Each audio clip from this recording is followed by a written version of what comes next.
Ho, ho, ho! Merry Christmas! Hello there! Well, today we're going to read to you a book about Harvey Slumpenberger's Christmas Present by John Birmingham. Now, if I could just find the front of the book as opposed to the back of the book. It is a very big book.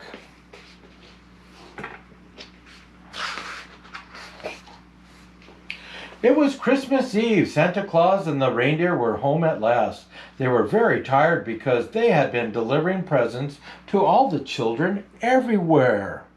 They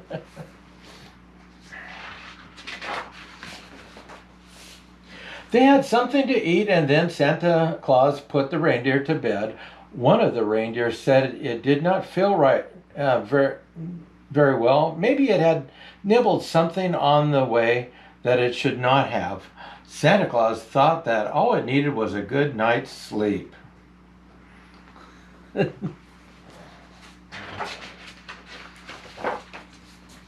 Finally, Santa was able to go to bed. He put on his pajamas and was just climbing into bed when he saw something that made him gasp. At the end of his bed lay his sack. Santa Claus could see the shape of one present still inside it. Santa Claus pulled the present out of the sack. The present was Harvey Slumpenberger's. Santa Claus knew all about Harvey Slumpenberger. He knew that Harvey Slumpenberger's parents were too poor to buy him presents. He knew that Harvey Slumpenberger only ever got one present, and that was the present that Santa Claus brought him. He knew that Harvey Slumpenberger lived in a hut at the top of the Roly-Poly Mountain, which was far, far away. Santa Claus was very tired. The reindeer were asleep, and one of them was not very well. But Santa Claus knew he had to get the present to Harvey Slumpenberger.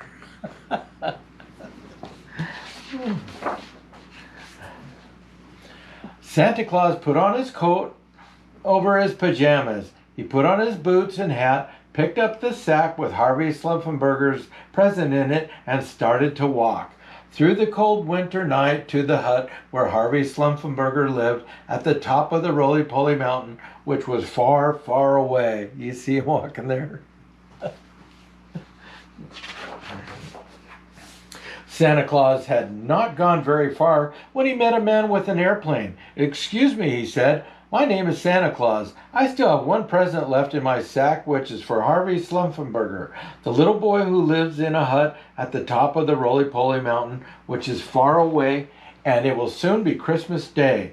"Get in my plane," said the man, "and I will take you as far as I can." The airplane took off and flew through the night sky towards the Roly-Poly Mountain. You can see it flying in the sky.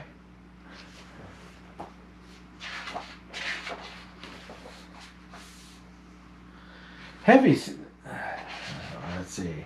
Oh yeah, heavy snow began to fall. "I am so sorry, Santa Claus," said the man. "I cannot fly my airplane any farther in this snow." The plane bumped and skidded across the ground and finally came to a halt. "But if you go to the garage that lies over the hill, there is a man with a Jeep. Maybe he can help you."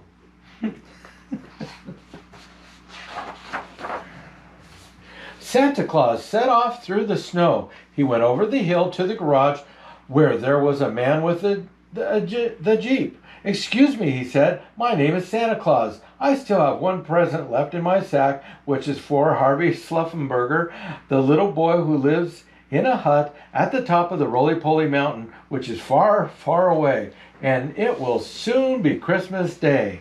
"Climb in my Jeep," said the man, "and I will take you as far as I can." The Jeep bounced and spun across the fields and down the road towards the Roly-Poly Mountain.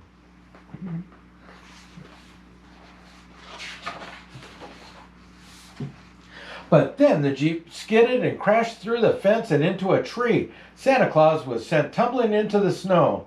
"I am so sorry, Santa Claus," said the man. "I can take you no farther, but if you go down the hill and across the river, there is a boy with a motorbike. Maybe he can help you."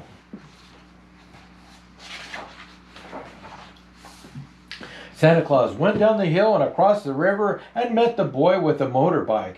"Excuse me," he said. "My name is Santa Claus. I still have one present left in my sack, which is for Harvey Slumpenberger, the little boy who lives in a hut at the top of the Roly-Poly Mountain, which is far, far away, and will soon be Christmas Day." "We'll go on my motorbike," said the boy. "I'll take you as far as I can." The motorbike roared off along the road toward the Roly-Poly Mountain. You can see Santa on the back end of the bike. But they had not gone far before the motorbike slid on some ice and both fell off. "I am so sorry, Santa Claus," said the boy. "The front of my bike is all twisted and I can take you no farther. But if you go across the valley and into the woods, there is a girl who has skis. Maybe she can help you."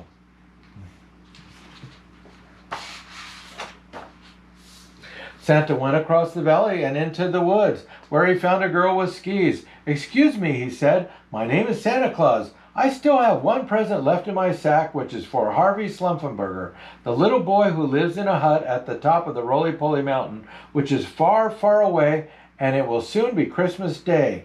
Stand on the back of my skis," said the girl, "and I will take you as far as I can towards the Roly-Poly Mountain." See Santa there?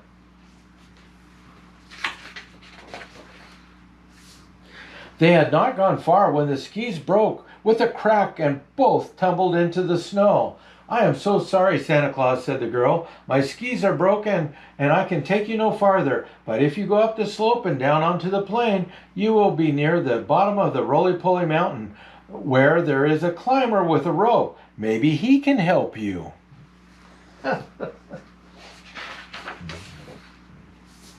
Santa Claus went up to the slope and down onto the plain, where he found the climber with the rope. "Excuse me," he said. "My name is Santa Claus. I still have one present left in my sack, which is for Harvey Slumpenberger, the little boy who lives in a hut at the top of the Roly-Poly Mountain, which is far, far away, and it will soon be Christmas Day.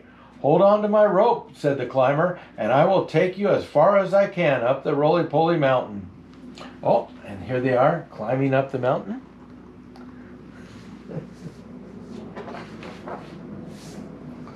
They had not climbed very far when the rope broke, and Santa Claus nearly fell off the Roly-Poly Mountain. "I am so sorry, Santa Claus," said the climber. "My rope is broken and I cannot climb any higher. But if you keep going up that cliff and over those boulders, you will see a little hut at the top, and that is the hut where Harvey Slumpenberger lives."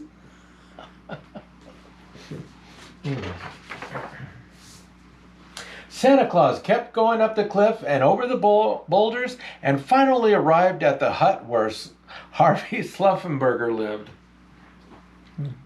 You can see it right at the top there.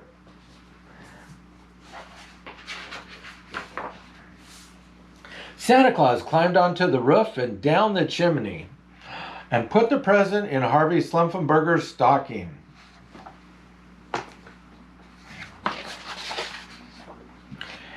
Then Santa Claus set off on the long journey home by horse, by boat, by scooter, by hand glider, by helicopter, by sled, by bike, by skates, by hot air balloon, by roller skates, and then on the back of a train.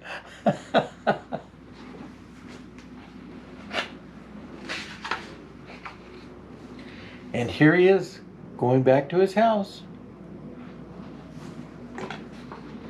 at the North Pole. Santa Claus checked that the reindeer were all right and tucked in bed. And as the sun began to rise on Christmas morning, Santa Claus climbed into bed and was soon fast asleep.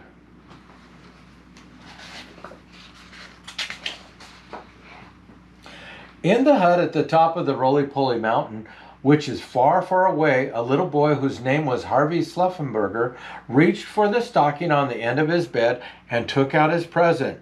I wonder what it was. Oh boy, that was a long story with some tongue twisters too. We hope you enjoyed it. See you next time. Bye bye.